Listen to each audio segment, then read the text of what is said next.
Дөрвөн асуултын нэгэнд л хариуллаа. Тэгээд цаашаа дахиж тодруулаад хариулахыг хүсье танд гүшинэ.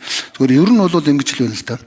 Шатхууны хэмжээг бид нар мэдхээсээ илүү энэ импортын хэмжээ 50-аас доош унуул гэдэг байгаа.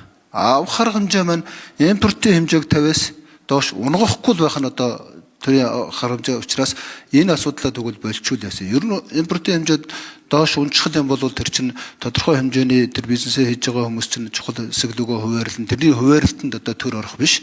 Төрийн оролцох нь импортын хэмжээг 50-аас буулгахгүй байх тухай асуудал бодлогын асуудал юм биш үү гэдэг нэгдүгээр энэ санал байна.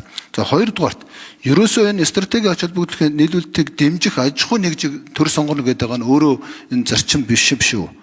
Яг өнөө маргааштай бид нар тулчаад байгаа 20,000 тонны шатхууны асуудлаа шийдэх гэхээр дунд хугацаанд хэрэгжиж ирэх агуулга барья. Тэгээд тэрийг Монгол банкнаас гаргая гэдэг байгаа чинь цаг Тамд нэмсад. Тийм мэдээж төр болвол төвшин гишүүнээ 100% байлгахыг хүсэн шүү дээ. Засгийн газрын үйл ажиллагааны төлөвлөгөөнд бид 3-6 сарын нөөцөө бүрдүүлнэ гэд хуульчлаа заасан. За энэ нөөцөө бүрдүүлэх бодлогыг л одоо бид нар хийх гээд байгаа нэгдүгürt. Хоёрдугаарт ямар аж ахуйн нэгжүүд авах гээд байгаа гэвэл энд бүх төрлийн шатхууны импортын тусгай зөвшөөрөлтөй 151 аж ахуйн нэгж байна. Бөөний худалдаа эрхлэх 173 зөвшөөрөлтөй аж ахуйн нэгж байна. Жижиглэнгийн тусгай зөвшөөрөлтөй 180 байна.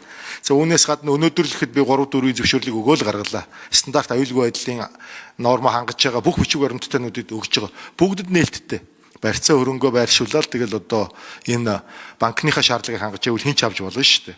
За энэ ямар хугацаанд вэ гэхээр 1.5-аас 2 жилийн хугацаанд бариад дуусгачнаа л гэж байгаа. Аж ахуйн нэгжүүд бол.